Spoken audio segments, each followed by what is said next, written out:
안녕하세요. 저는 시모의 시집살이와 남편의 외도 콤보를 겪고 이혼한 30대입니다. 제 인생에서 이혼이라는 장르가 생겨날 것이라고는 생각해 본 적이 없었는데요. 정신을 차려보니 이혼녀가 되어 있네요. 그 과정은 아픔도 있었지만 후회 없이 시원하게 할 말은 한 것 같습니다. 이혼 후에 제 할 일 잘하면서 행복하게 살고 있네요. 사람 앞날 아무도 모른다더니 그 말이 딱 맞는 것 같아요. 남편을 처음 만났을 땐 제가 그 사람과 결혼을 하게 될 줄도 이혼을 할 거란 것도 몰랐으니까요. 남편과 처음 만난 곳은 제가 일을 하고 있던 가게였어요. 저는 작은 베이커리 가게에서 노하우를 배우며 일을 하고 있었어요. 남편은 그곳의 단골 손님이었어요. 하루가 멀다고 가게에 오는 남편과 자연스럽게 얼굴을 익히게 되었고 반갑게 인사 정도 나누게 되었죠. 그러다 제가 개업을 하며 가게를 그만두게 되었어요. 더 이상 그 사람을 보지 못하겠구나 했는데 어느 날부터 제가 개업한 가게로 찾아오기 시작했어요. 그런 그의 행동을 보며 어렴풋이 제게 관심이 있음을 느꼈어요. 얼마 후 남편이 고백을 했고 연애와 결혼으로 이어졌어요. 결혼을 준비할 당시 남편은 누구나 들으면 알만한 대기업을 다니고 있었는데 시모는 그 아들을 무척이나 자랑스러워했어요. 그리고 대기업에 다니고 있는 잘난 아들과 작은 가게를 하는 제가 어울리지 않는다고 생각하는 것 같았어요. 매출부터 가게 평수 등 여러 가지를 자세히 묻고 난 후 굳어버린 표정을 보는데 모를래야 모를 수가 없었죠. 그런 상황을 겪고 나니 그 사람을 사랑하지만 결혼을 하는 것이 맞는지 고민이 되기 시작했어요. 결혼을 밀어붙이는 그 사람 때문에 마지못해 결혼을 허락하는 시모의 결정이 마음에 걸렸어요. 있잖아, 이 결혼 생각 좀 더 해봐야 할 것 같아. 뭐? 왜? 혹시 우리 엄마 때문에? 솔직히 말하면 맞아. 어머님이 나 탐탁치 않아 하시는 것 같은데 아무리 자기를 사랑해도 그런 결혼은 하고 싶지 않아. 나도 내가 하는 일에 자부심이 있는 사람인데 어머님은 그런 내가 자기한테 한참 모자란다고만 생각하시니 앞으로 이어질 일들이 너무 걱정돼. 아니야, 자기야. 물론 자기 말대로 우리 엄마가 처음에 좀 부족하다고 생각했던 건 맞는데 내가 자기에 대해 잘 이야기했더니 좋게 다시 생각하는 듯 했어. 내가 그런 일로 자기는 마음 상하는 일 없도록 할게. 그러니까 우리 엄마 생각은 하지 말고 나만 믿고 결혼해. 자기 마음은 잘 알겠는데 그래도 생각 좀 해볼게. 생각을 좀 해보자는 저의 말에 남편은 더 적극적으로 구애를 했고 그 애틋한 마음을 믿고 결혼까지 하게 되었습니다. 고민을 하긴 했지만 결혼을 하고 보니 남편과 함께하는 생활이 만족스러웠습니다. 이래서 다들 결혼을 하는구나 하는 생각이 들 정도로 행복했죠. 하지만 기쁨도 잠시 시모와 문제가 생기기 시작했어요. 결혼 초반에 남편의 앞에서는 다정했던 분이 남편이 없는 곳에선 저를 알게 모르게 무시하기 시작하더군요. 처음엔 그런 유치한 행동을 믿을 수가 없어 제가 오해한 게 아닐까 생각했어요. 시간이 흐를수록 저를 향한 눈빛과 바로 옆에서 제가 말을 걸어도 무시하는 행동을 보며 오해가 아니라는 걸 알게 되었어요. 어린애도 아니고 다 큰 어른의 그런 행동이 기가 막혔지만 큰 피해를 주는 것도 아니고 무엇보다 참을만 했기에 두고 보고 있었죠. 그리고 왜 저를 무시하냐고 따졌다가 자신은 못 들어서 그랬다고 하면 그만이니 따지기도 애매한 상황이었어요. 그러던 어느 날 저를 따로 시댁으로 부른 적 없던 시모가 집으로 한번 오라더군요. 마침 가게 휴무일이기도 해서 혼자 시댁으로 향했어요. 시모는 다짜고짜 저희 부부의 돈 관리에 대해 묻더군요. 내가 너를 따로 부른 이유는 다름이 아니라 너희 돈 관리 어떻게 하니? 네? 왜 그걸 갑자기 물으세요? 그냥 궁금해서 그런다. 너 정확히 수입은 얼마나 되니? 매출 말고 이것저것 다 제하고 남는 순이익 말이다. 적금은 들고 있니? 생활비는 얼마나 쓰니? 돈은 네가 다 관리하는 건 아니지? 지금까지 궁금해서 어떻게 참았나 싶을 정도로 질문들을 쏟아내더라고요. 사실 황당했어요. 부모로서 궁금할 수도 있다고 생각하긴 하지만 이런 식의 막무가내 질문은 기분이 좋지 않더라고요. 무엇보다 따지듯 묻는 시모의 말투가 기분이 나빴고요. 제가 선뜻 아무런 대답도 하지 않자 시모는 그럴 줄 알았다는 듯 언성을 높이며 저를 남편의 돈으로 사치나 부리는 여자로 몰아가더군요. 내가 너 이럴 줄 알았어. 너 우리 아들이 벌어다 준 돈 막 쓰고 살지? 그러니까 내 말에 하나도 대답 못하는 거 아니야? 기가 막혔죠. 저요, 적금도 충분히 들고 있었고 시모의 말처럼 사치 부리지도 않았어요. 그저 우리 가정 문제기에 굳이 다 말할 필요가 없다고 생각했고 무엇보다 시모의 언행이 황당해 대답을 못하고 있었을 뿐인데 그런 식으로 몰아가니 기분이 확 나빠지더라고요. 어머님, 무언가 크게 오해하시는 것 같은데요. 어머님이 생각하는 것처럼 남편 돈만 쓰면서 살고 있지 않아요. 물론 생활비는 공동 돈에서 쓰지만 저나 그이나 서로 필요한 물건은 각자 번 돈으로 알아서 사고 있어요. 물론 적금도 충분히 들고 있고요. 그런데 아까 내가 물을 땐 왜 아무 말도 안 했니? 그거야, 저희는 이제 성인이고 돈 관련 문제는 저희 두 사람이 알아서 할 문제인데 굳이 다 말씀드려야 하나 싶어서 아무 말도 안 했던 것뿐이에요. 어머님께서 갑자기 그런 질문들을 하시니 당황하기도 했고요. 저는 충분히 잘 설명했다고 생각했는데 시모는 제 말을 제대로 듣지도 이해하지도 못한 듯 했어요. 제 말이 끝나자마자 불같이 화를 내더군요. 너 지금 말 다 했니? 정말 말 웃기게 하는구나.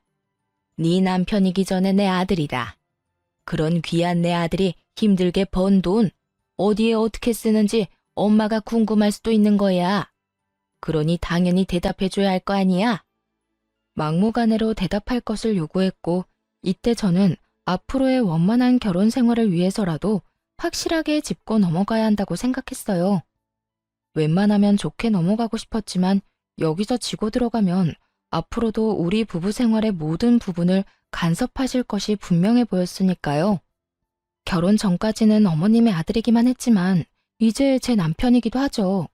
시기상으로 따지면 어머님 아들이 먼저겠지만 중요한 걸로 따지면 이젠 그렇지도 않고요. 다시 한번 말씀드리는데 생활비, 제 수입, 남편의 월급 그 모든 건 저희 부부의 일이고 일일이 어머님께 다 말씀드릴 필요 없다고 생각해요. 저희도 이제 성인이고 아까 말씀드렸다시피 어머님 아들은 이제 저와 가정을 이루었으니 이런 문제는 부부끼리 알아서 잘하고 살겠습니다. 아, 그러니까 너희가 알아서 할 테니 이 늙은이는 신경 쓰지 말라. 이 뜻이니? 네가 이렇게 나오니 더 의심하는 거야. 네가 내 아들 돈으로 흥청망청 쓰고 살지 않으면 왜 말을 못하는 게야? 네가 당당하지 않으니까 상관하지 말라며 숨기는 거 아니냐 이 말이다. 마음대로 생각하세요. 어차피 제가 뭐라고 하든 그대로 믿지도 않으실 거잖아요. 시모는 며느리가 자세히 이야기하는 대신 우리 일에 간섭하지 말라고 하니 저를 당신 아들 돈이나 흥청망청 쓰는 여자로 몰아갔어요. 시모는 화가 많이 난 듯 했지만 그러거나 말거나 그냥 무시하고 집으로 돌아왔어요. 저 역시 화가 많이 난 것은 마찬가지였으니까요. 결혼할 당시 양가에서 받은 도움도 없었고 그렇다고 남편보다 부족하게 결혼 준비를 한 것도 아니었어요. 그런데 시모는 저희 결혼에 자신이 아주 큰 도움을 주었으며 저는 맨몸으로 시집와 남편 돈이나 탐하는 사람으로 대하고 있었죠. 저희 부부의 돈 관리에 대해 알고자 하는 그 마음이 이해가 되지 않았어요.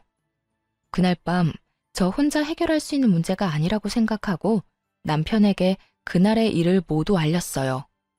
여보, 어머님이 오늘 나를 집으로 따로 부르시더니 내 수입부터 시작해서 우리 돈 관리는 어떻게 하고 있는지 물으셨어.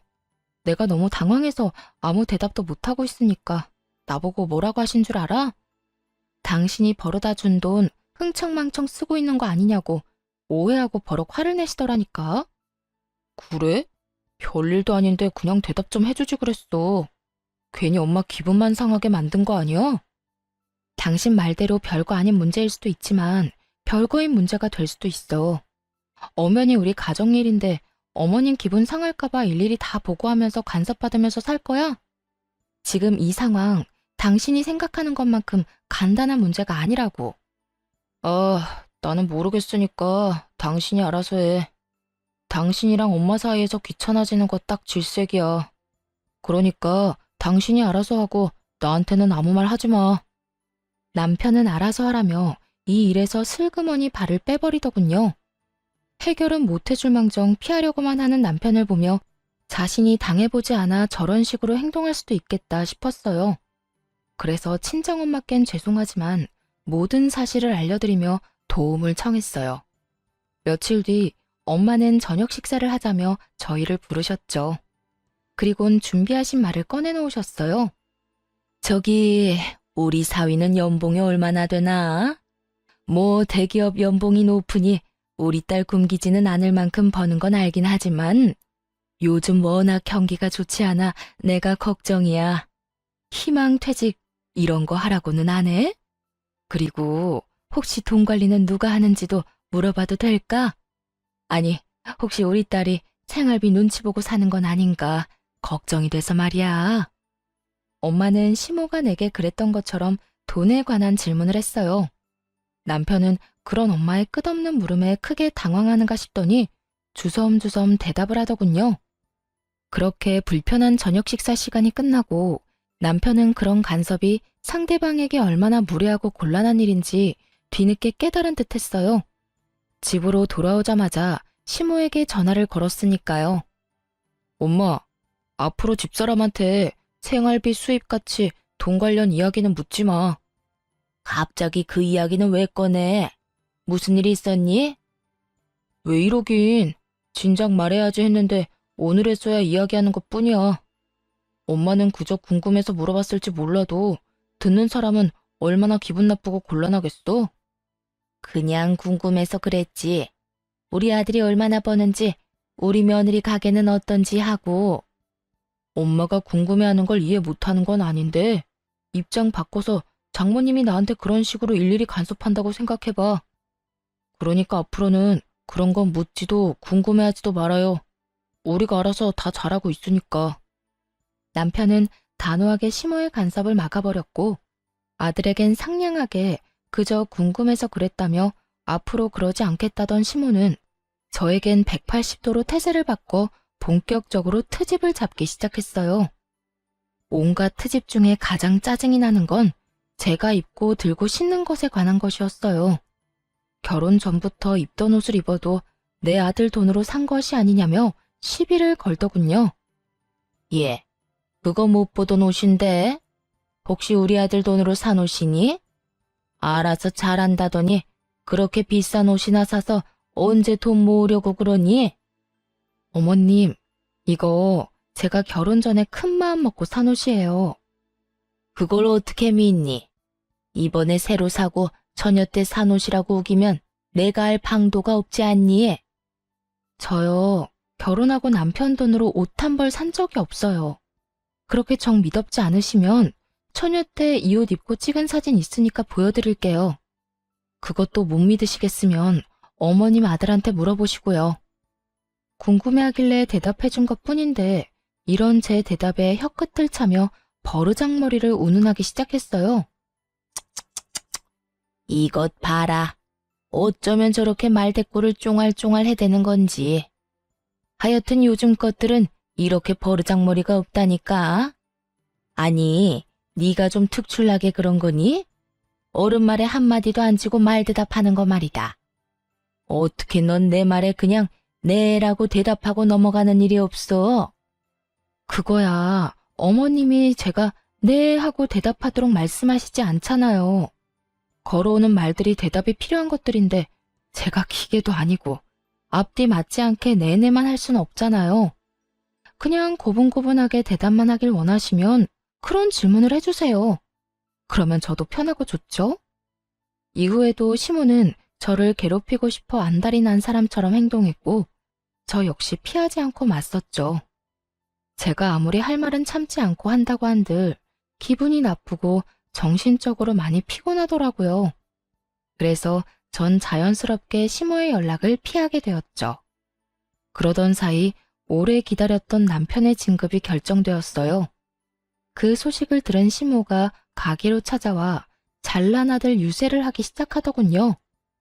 너 소식 들었지? 우리 아들이 이렇게나 대단하다. 이게 다 내가 똑똑한 아들 떡하니 낳아서 뒷바라지를 워낙 똑소리 나게 잘했기 때문 아니겠니? 넌 우리 아들한테도 잘해야겠지만 나한테도 잘해야 한다. 나 아니었음 네가 어딜 가서 저런 남편 만났겠니?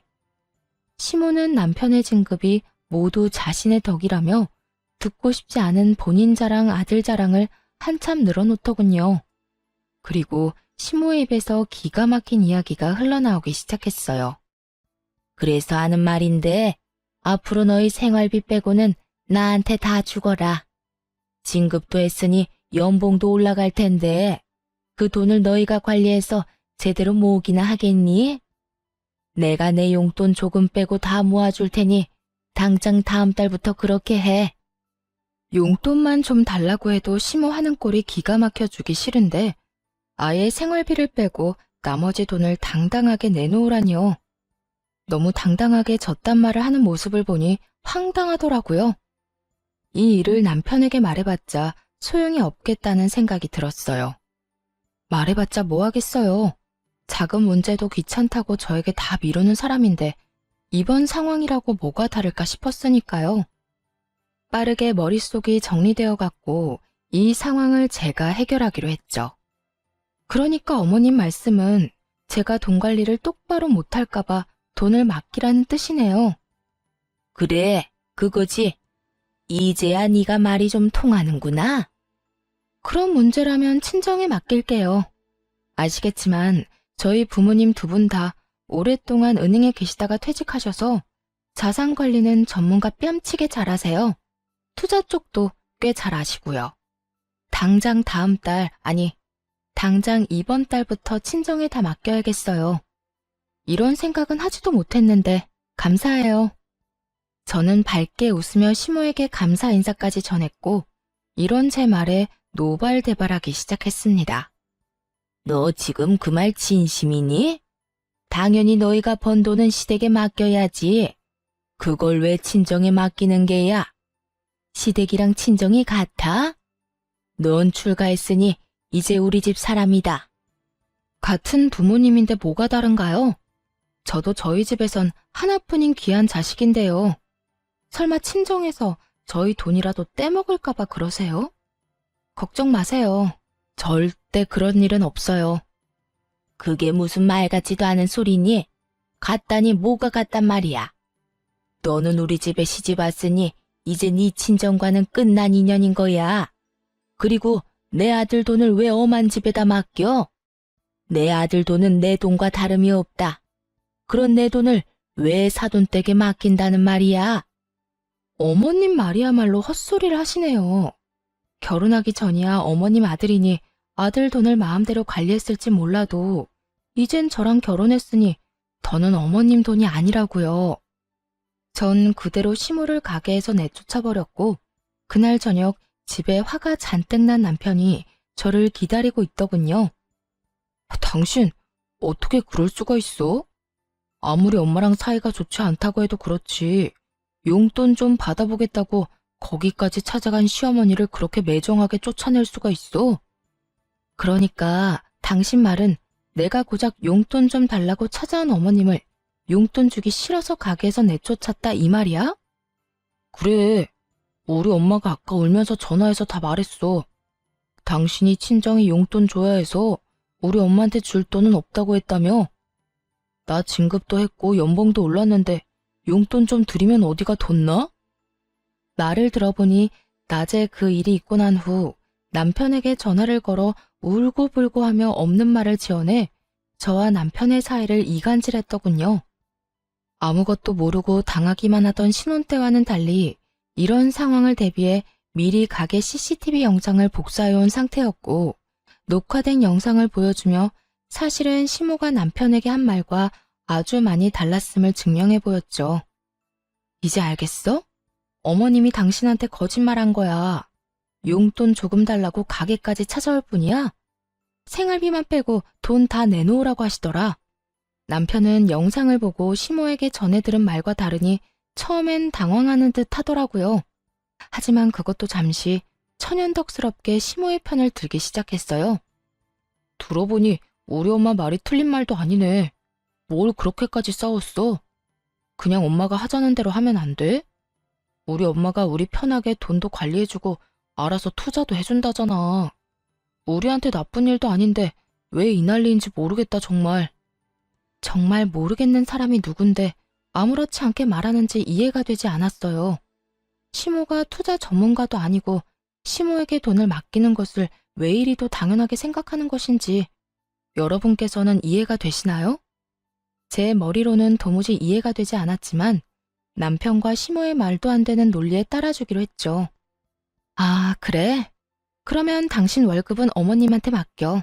내가 번 돈은 우리 엄마한테 맡길 테니까. 그러면 공평하지? 뭐라고? 당신이 번 돈을? 그래. 당신은 당신 엄마한테 월급 맡겨. 난 내 수익 우리 엄마한테 맡길 테니까. 왜 진작 이 생각을 못했나 모르겠네. 큰 소리 날 것도 없이 각자 번 돈은 각자 부모님께 맡기면 깔끔한 일이잖아. 앞으로 이렇게 하자. 그러면 됐지? 제 말이 끝나자 남편은 그건 절대 안 된다며 난색을 보이더라고요.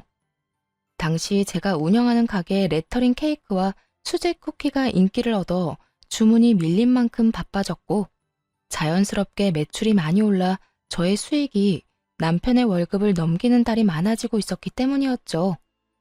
자신이 버는 돈을 시댁에 맡기는 것은 괜찮지만 나날이 늘어가는 제 수익을 친정에 맡기는 것은 싫었던 것이었어요. 당황한 남편은 속사포 랩을 하며 생각해보니 제 말이 다 맞는다며 변명을 하기 시작했어요. 그건 안 돼. 그게 얼만데 그걸 남을 맡겨? 남? 지금 우리 부모님을 남이라고 한 거야? 아니, 그게 아니라 생각해보니 당신 말이 다 맞는 것 같다고. 우리가 어린애도 아니고 우리 돈은 우리가 관리해야지. 지금처럼 돈 관리는 우리가 하자. 원래처럼 말이야. 우리 엄마한텐 내가 이야기할 테니까 당신도 방금 말은 없던 걸로 하기다. 알겠지?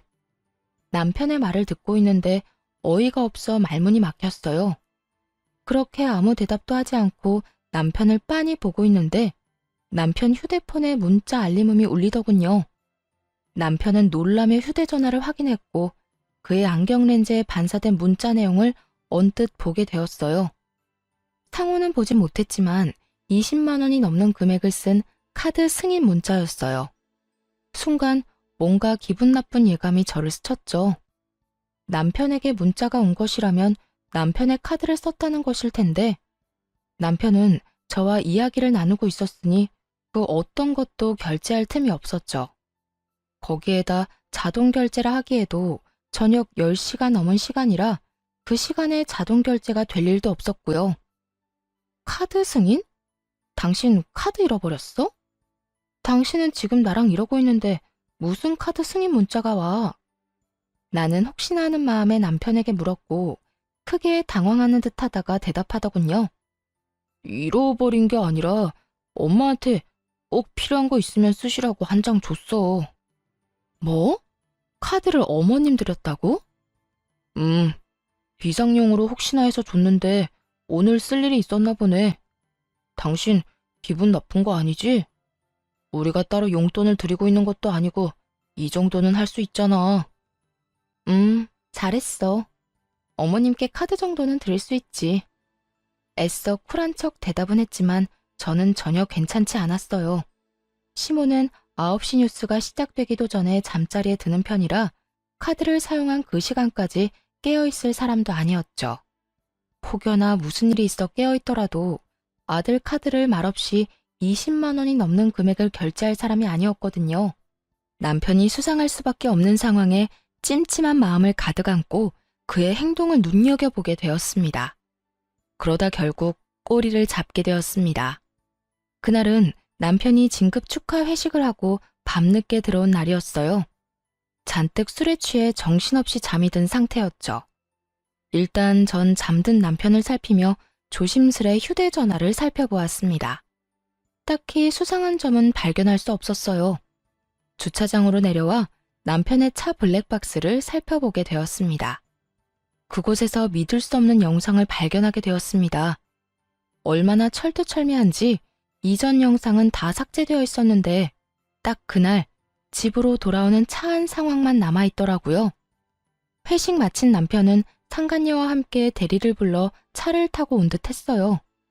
술에 너무 취해 지우는 것을 깜빡해 남아버린 외도의 증거가 적나라하게 드러나 있었죠. 자기야, 오늘 너무 많이 마신 거 아니야? 진급해서 기분 좋아 마시는 술은 아닌 것 같던데. 요즘 집사람 때문에 스트레스 받아서 그래. 무슨 여자가 한마디 지는 법이 없어.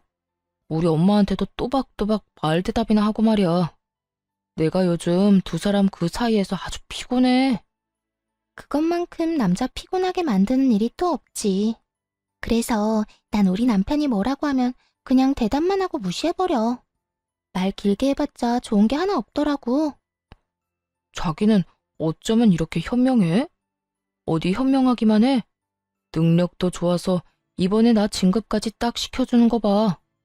나 사실 이번엔 기대도 안 하고 있었는데 자기 덕에 진급도 했잖아. 자기야, 정말 고마워. 내가 앞으로 더 잘할게. 남편은 술에 취해 건들대면서도 상간녀를 바라보는 눈빛만은 꿀이 뚝뚝 흘러내릴 것 같더군요. 상간녀 역시 그런 남편을 웃으며 바라보았고요. 으이구, 그러다 이혼하고 나하고 살겠다고 그러겠다. 혹시나 해서 또 이야기하지만 난 이혼할 생각 전혀 없어. 그러니까 자기도 이혼 생각은 하지도 마. 걱정하지도 마세요. 나도 이혼할 생각은 없고 혹시나 이혼하더라도 자기한테 같이 살아달라고 떼쓰지 않을 테니까. 그냥 지금처럼 내 곁에만 있어줘도 난 만족해. 그래, 우리 지금처럼 서로 즐기면서 잘 지내자. 그게 현명한 거야. 나중에 들어보니 상간녀는 같은 회사에 다니는 직장 상사였어요. 나이도 남편보다 5살 많더라고요. 그렇게 자랑스러워하던 진급도 상간녀가 힘써준 덕분이었어요. 상간녀도 유부녀로 두 사람은 이혼 생각은 전혀 없이 그저 그 관계를 유지하며 즐기는 사이였어요. 영상을 보는데 큰 벽돌이 뒤통수를 내리 찍는 것 같은 충격이 느껴졌습니다. 남편을 의심하며 지내는 며칠 동안 어쩌면 외도라는 최악의 상황을 각오하긴 했지만 그 장면을 제 두 눈으로 보고 듣는 것은 예상보다 더 충격적이었어요. 그때까지만 해도 남편에 대한 사랑하는 마음이 남아있었기에 배신감에 손이 떨리고 하염없이 눈물이 흐르기 시작했습니다. 남편의 외도 사실을 알게 된 저는 이혼을 결심하게 되었고 우리가 함께했던 신혼집에서의 제 짐도 정리하기 시작했습니다. 두 사람을 한 번에 묶어서 보내버릴 그날을 준비했습니다. 결전의 그날, 전 제 옷 중에 가장 화려하고 예쁜 옷을 입고 어려 보이게 화장도 하고 남편 회사로 향했어요. 점심시간으로 붐비는 회사 로비에서 두 사람을 기다렸죠. 멀리서 상간녀가 걸어 나오더라고요. 영상 속에서 보고 또 보았던 상간녀의 앞으로 걸어가 길을 막아섰고 저를 이상한 눈으로 보는 상간녀에게 다른 사람이 다 들을 수 있게 큰 소리로 말해주었어요. 내 남편이랑 지금까지 즐거웠니?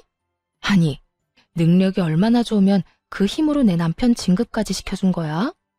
뭐, 나 좋으라고 시켜준 진급은 아니겠지만 그래도 고맙단 인사는 해야 할 것 같아서 말이지. 여러모로 참 고마워. 제 말을 들은 상간녀는 그제야 제가 누구인지 알아챈 듯했고 얼굴이 순식간에 붉어지기 시작하더군요. 전 그런 상간녀가 대답할 틈도 없이 준비한 다음 말을 이어나갔어요. 들어보니 이혼할 마음은 없는 것 같던데. 난 이혼할 예정이니까 넌 네 가정 잘 지키면서 내 남편이랑 편하게 만나. 둘 다 유부남 유부녀인 것보다 한 명이 혼자면 두 사람이 좀 더 편하게 만날 수 있지 않겠어요? 그게 무슨 말이에요. 사람 착각한 모양인데 난 당신 남편이 누군지도 모르고 불륜이나 저지르는 그런 파렴치한 사람 아닙니다. 남의 회사 와서 소란이나 피우고 무슨 짓이에요? 죄 없는 사람 잡지 말고 똑바로 알아보세요.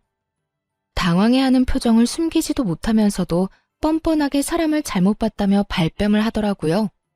그 순간 상간녀의 휴대전화기가 울리기 시작하고 멀리서 휴대전화를 얼굴에 대고 해맑게 걸어오는 남편을 발견했죠.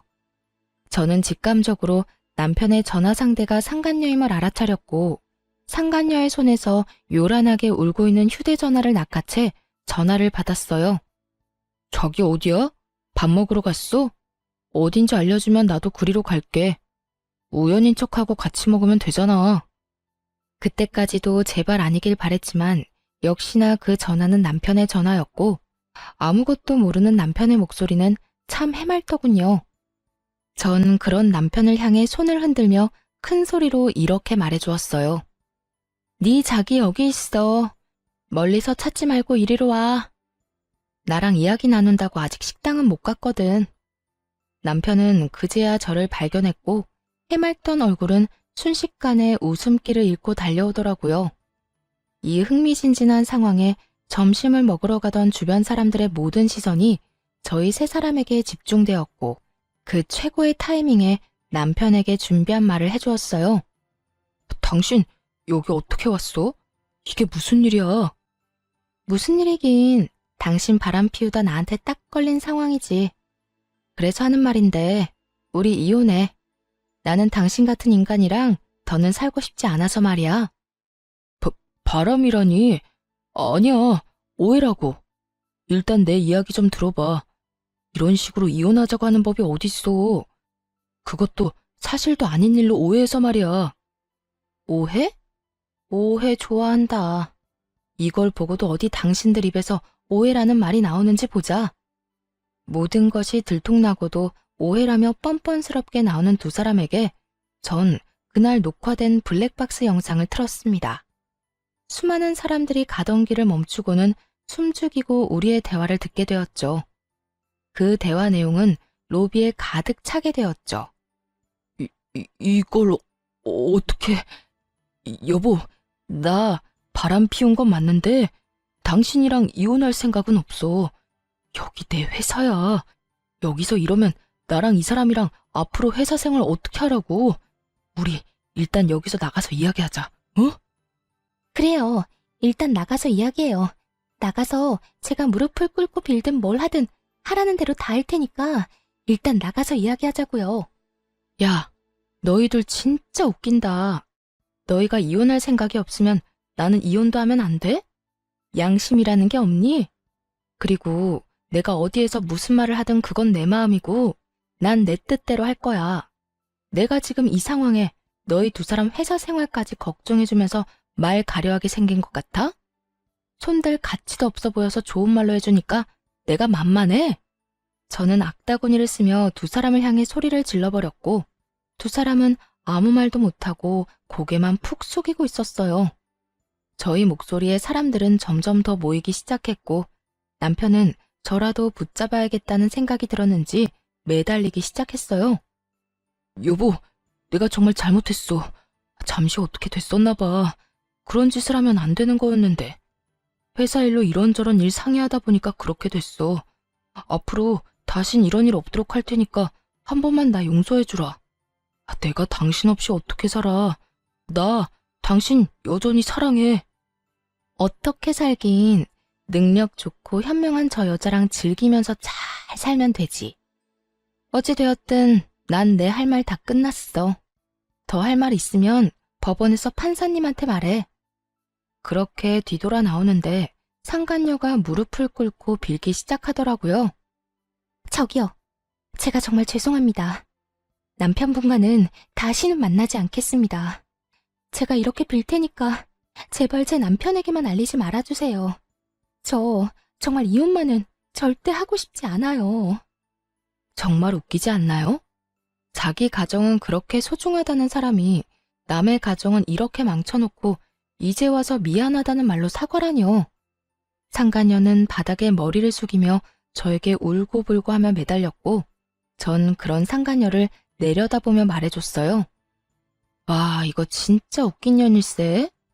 남의 가정은 이딴 식으로 다 망가뜨려 놓고 네 가정은 행복하길 바래?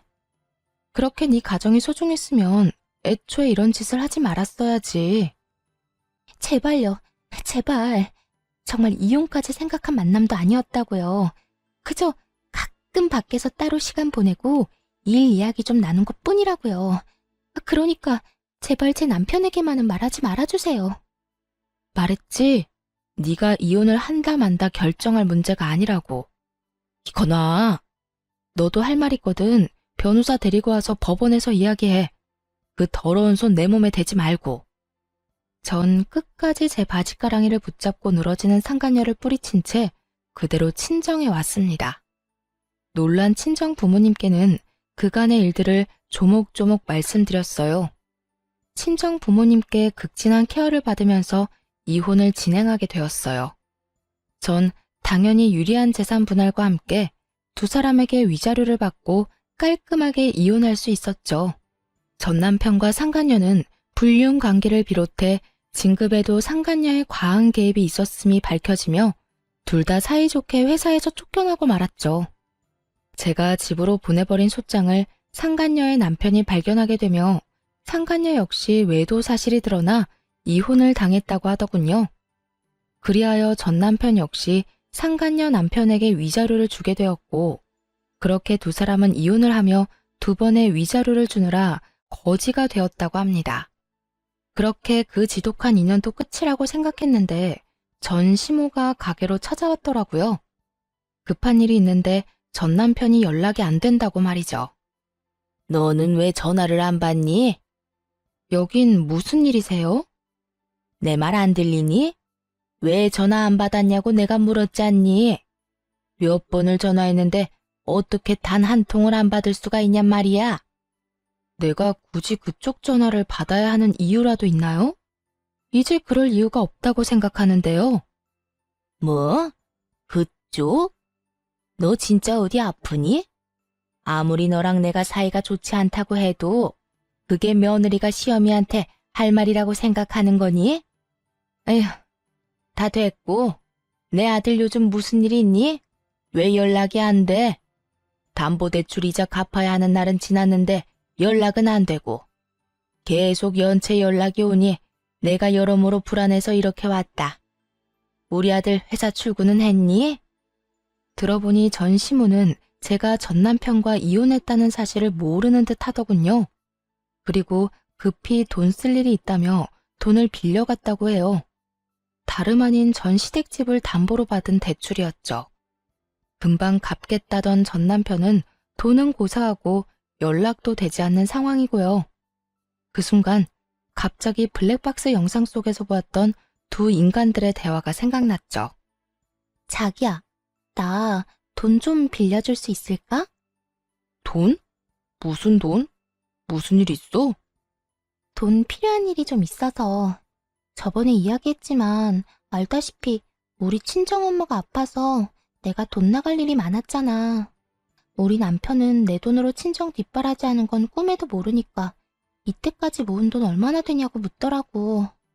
모은 돈이 하나도 없다는 말이 안 나와서 대충 얼버무리긴 했는데 아무래도 조만간 통장 보자고 할 것 같아서. 그래?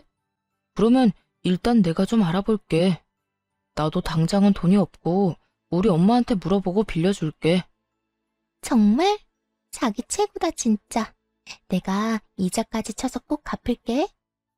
금방 갚겠다던 그 돈은 결국 받지 못한 모양이더군요. 그럴 수밖에 없는 상황이기도 했겠죠.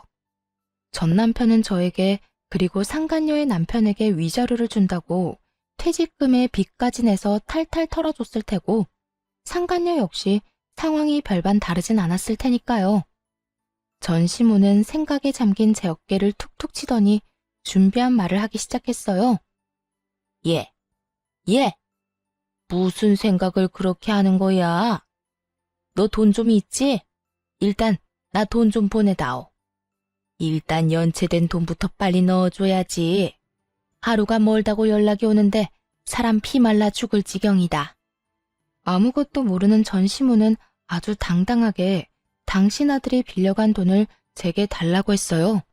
그렇게 대단한 아들을 둔 전 시모를 한껏 비웃어주며 그간의 모든 일을 하나도 빠짐없이 알려주었습니다. 그걸 왜 나한테 달라고 그래요? 나 그쪽 아들이랑 이혼했어요. 저 그쪽 며느리 아니에요. 이혼한 지 넉 달이 넘어가는데 그걸 아직도 몰랐단 말이에요? 뭐? 이혼? 너희가 왜 이혼을 해? 왜 이혼하기는요. 그쪽 그 잘난 아들이 회사에서 유부녀랑 바람이 났지 뭐예요. 대기업 그렇게 노래를 하더니 결국 대기업 다니는 여자 만났으니 아줌마한테는 좋은 일이겠네요. 너 무슨 말을 그렇게 하니? 그리고 아무리 이혼을 했다고 해도 한때는 시어머니였던 사람한테 그쪽 아줌마는 너무하지 않니? 네가 한 번을 안 지고 따박따박 따지고 드니까 내 아들이 바람이 나지. 내 아들 탓할 거 하나 없다. 다 네가 이렇게 되바라져서 그런 거야. 전 시모는 이 와중에도 부끄러운 줄도 모르고 잘난 아들 감싸느라 정신이 없더군요. 그 눈물겨운 모성애 앞에 전 아직 말하지 않은 사실을 알려주었죠. 아, 그래요? 그러면 그런 걸로 치고 아줌마 대출 받았다고 했죠. 아마 그 대출금 못 갚아줄 거예요. 아줌마 아들 부정진급에 불륜까지 저질러서 회사에서 잘리고 이혼 위자료에 상간남 위자료까지 주느라 빚쟁이 됐을 거거든요. 그러니까 그 집 팔고 얼른 대출금부터 갚으세요. 아들 기다려봤자 연락 안 올 거라고요. 아, 그리고 아줌마한테 빌려간 그 돈 상간녀한테 빌려줬어요. 그 여자도 지금 빚쟁이 신세고요. 뭐야? 내 아들이 회사에 잘리고 빚쟁이가 됐다고?